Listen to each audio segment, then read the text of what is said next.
It's the dirty secret China denies. Forced organ harvesting, prisoners of conscience. Welcome back to China Uncensored. I'm Chris Chappell. There's a movie on Netflix called The Laundromat. It's based on the true story of the Panama Papers and rich people stealing everyone's money. But it's a reenactment starring Meryl Streep and Antonio Banderas, so it's actually interesting, unlike boring nonfiction shows that are just about news and stuff.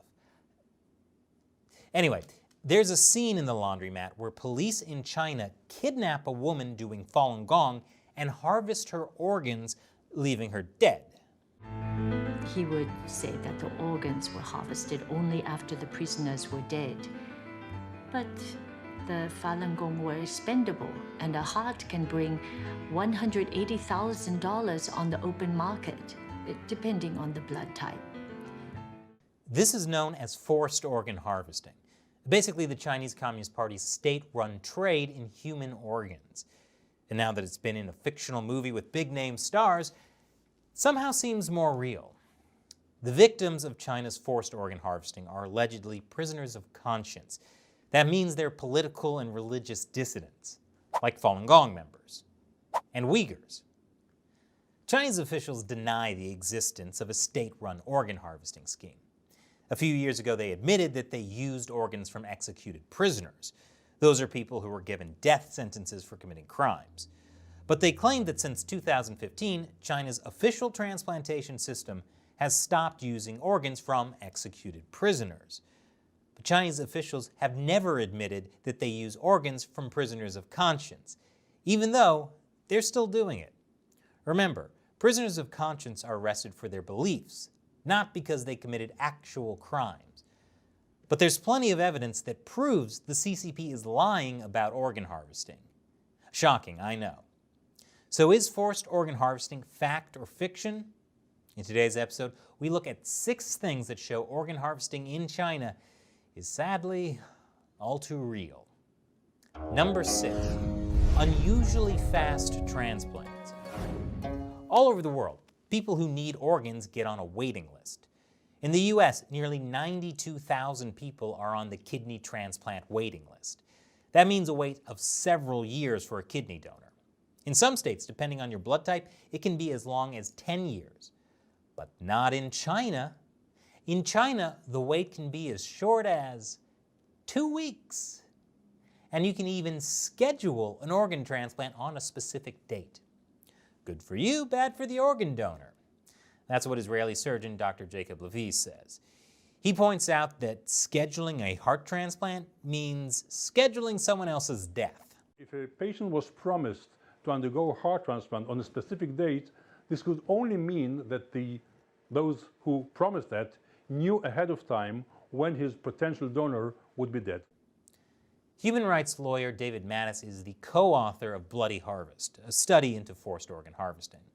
He says scheduling transplants is possible because in China, there's a large supply of donors who are executed on demand. They've obviously got a lot of people sitting around waiting to be killed for a transplant, and they're just picking the right person to be killed depending on who the patient is.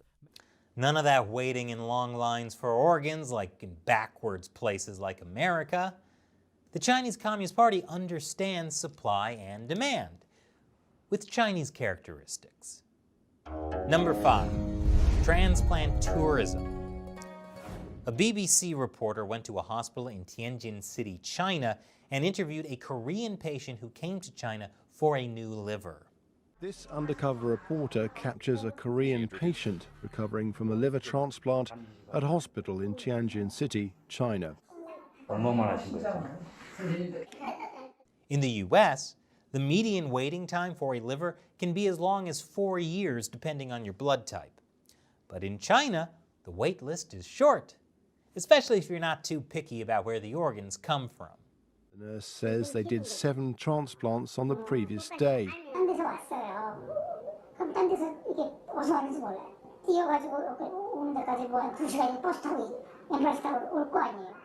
In other countries, it can take years to get a suitable organ, but here it's only weeks. Traveling to foreign countries to buy organs is called transplantation tourism, and it doesn't come cheap. A kidney, $62,000. A liver, $150,000. And a heart, between $130,000 and $160,000. That's according to an official 2007 price list on the website of the China International Transplantation Network Assistance Center, an organ broker in Shenyang. The website was later shut down. But at the time, China's organ transplant business was booming. Hospitals were hawking organs and offering deals to bring in transplant tourists from abroad, like the Kunming Kidney Disease Hospital in Yunnan, which told prospective customers that, in case of failure, we will continue to perform transplants until one is successful and will not charge for the repeated surgeries. Ethan Gutmann, author of The Slaughter, The Inside Story of China's Organ Transplant Business, says there's a terrifying connection between transplantation tourism and jail dissidents. They can't reach this level. This is live organ harvesting.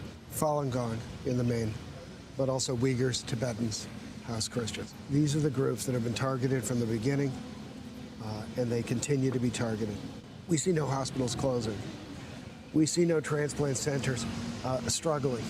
In fact, we see the opposite. We see construction programs, hundreds of hospitals, and it has become their bread and butter, an economic mainstay of their profession. Yeah, for Chinese hospitals, it's their bread and butter, with liver on top. Number 4, China's false transplant data. China's Vice Minister of Health, Huang Zhefu, is in charge of China's organ transplantation system. Back in 2015, he claimed that there were 10,000 organ transplants per year in China. But the real figure could be 10 times that. We are looking at not 10,000 transplants per year in China, but something more like 60 to 100,000 transplants per year in China. Now, this number is extremely upsetting, that we literally have no idea exactly where the sourcing of these organs comes from. Even if voluntary organ donations in China have gone up, they can't reach this level. By insisting on a small number of transplants, China deflects uncomfortable questions about the source of organs. Because, as Gutmann said, there's no way China's fledgling voluntary organ donation system is meeting demand. In 2018, China still had only about 6,000 official organ donors, who are said to donate more than 18,000 organs. Vice Minister Huang Zhefu claims the organs come from some of the 6 million people who died in intensive care. Here he is, weaseling his way out of a reporter's uncomfortable question. They estimate it's about at least 100,000 transplants. That's nonsense. I don't want to answer the questions because no. Well, how come I rang up? I was offered a liver very quickly from a hospital in China. How is that possible? I don't want to listen and answer the question somebody with some political agendas. Well, okay, you understand? Yes, I understand. You don't want to answer the question. Ethan Gutmann, David Mattis, and co-author David Kilgour did a joint update to Bloody Harvest and the Slaughter in 2016.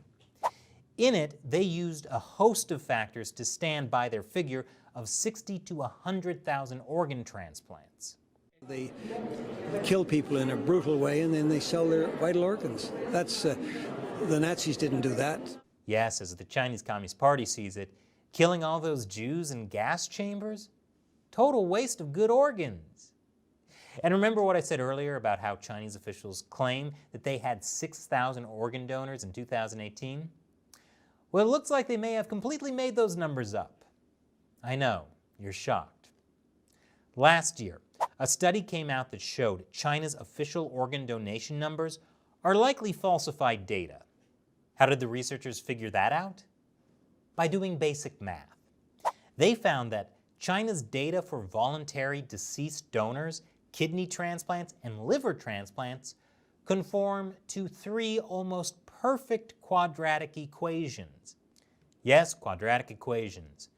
Sorry for the flashback to high school algebra. The points on this graph show the official Chinese transplant data. The lines represent the quadratic formula. According to researchers, the data diverged from the formula by less than 0.08%. As the researchers said, we believe the assumption that these numbers emerged by chance or as a coincidence from organ donations taking place across China would require an unrealistic and implausible sequence of events persisting for 7 years. So in summary, Chinese officials are lying about their organ transplant numbers and trying to use high school math to cover it up. Okay, Mr. Simons, you were right. I am using algebra in real life. Number 3, doctor testimony. One way journalists and activists hunt for evidence of forced organ harvesting is by calling hospitals in China. A group of investigators, led by former Dr. Wang Zhiyuan, posed as family members of patients. In one call, a doctor admitted to having organs from prisoners of conscience. 哎，宋主任吗？啊，您说吧。哎，他那个医生跟他讲，就是说这个肾源挺好的，就是说他练功，人家练什么功？练法轮功，练法轮功就是练法轮功，身体都比较好嘛，练功就想。你要给他这么一个。这种情况，我们也有这种所谓的叫不是有呼吸或者有心跳的一些问题，我们会有。Organs from Falun Gong practitioners are said to be in demand because they lead healthy lifestyles, which is a good reminder for everyone else living in China. Just to be safe, you should probably lead an extremely unhealthy lifestyle. In another case, a woman calling herself Annie said that her ex-husband, a surgeon, had harvested thousands of corneas from Falun Gong practitioners. She said the victims were killed and their bodies cremated. I heard from my ex-husband that most of them had strong bodies. When their organs were harvested, they still had breath. After their organs were harvested, their bodies were thrown directly to the incinerator without any trace left. No body, no crime. Walter White would be so proud. In 2018, a Falun Gong practitioner named Yu Ming went undercover as a patient looking for an organ transplant and secretly filmed his discussions with doctors in China. He released the videos earlier this year after escaping to the US. This is a conversation with a doctor who says he has done more than 500 liver transplants. 现在武警能做，北京可能是军队医院就武警现在能做，北大国际的感觉是我现在给他负责的。这武警呢，他的咱们公平质量也有保证。今天有一个，你不是记者啊？一看见不是。我们这。You also asked the doctor about getting a liver from someone who practices Qigong. Falun Gong is a type of Qigong. 他说你可以找那些练气功的，他说练气功的那种调理好的，可以看他的病情，能等，咱就调好的。每次呢，我把信息给你，我把这些情况给你以后然后呢，然后你觉得年龄大，咱就再等下一个咱就等一个最好的。你的肝的质地很好，那肝。这极品肝。And how could you ever say no to the best liver ever? Number 2, witness testimony. Author Ethan Gutmann has interviewed a lot of Chinese dissidents after they got out of prison. And they often describe the same pattern of getting oddly specific medical tests, you know, in between torture sessions. I was severely tortured mentally and physically, but at the same time, they took all these Falun Gong practitioners to the nearest hospital and have a regular body check. They include chest X-ray, liver test is ultrasound, and a blood test every 3 months. Another former inmate who also described similar medical tests added that prisoners were beaten in a way so as to avoid damage to internal organs. They force you to renounce your belief. So if you don't do so, they would beat you up. They choose places like your legs, your arms, and your hip part, but your organ part, they don't touch. It's really nice of the Communist Party. Even though they lock you up and make you do forced labor and beat you constantly, they still care about your health. At least your organs' health. And number 1, independent tribunal. For more than a year, an independent tribunal investigated the allegations of forced organ harvesting. He agreed to establish an independent tribunal with a number of other distinguished colleagues and to shine a light on a very dark place. Heading up the tribunal was Sir Geoffrey Nice. He's the guy who led the prosecution of Serbian dictator Slobodan Milosevic for war crimes at the UN's International Criminal Tribunal for the former Yugoslavia. The tribunal talked to experts, interviewed witnesses, and weighed up all the evidence. What did they conclude? Well, I'll save you months of boring stuff and get right to the heart of the matter. See what I did there? That's why they didn't invite me to testify. At any rate, the tribunal concluded that the Chinese Communist Party is guilty of forced organ harvesting from prisoners of conscience. We, the tribunal members, are all certain, unanimously and sure beyond reasonable doubt, that in China, forced organ harvesting from prisoners of conscience has been practiced for a substantial period of time, involving a very substantial number of victims. Which is to say, for years, the Chinese regime has been killing people for their organs. I know that sounds bad, but on the other hand, they've also been getting away with it for a long time and making billions and billions of dollars. And you know what that means. China presents a huge opportunity for investors right now. So what do you think about the 6 things that show forced organ harvesting in China is real? Leave your comments below. And I hope you can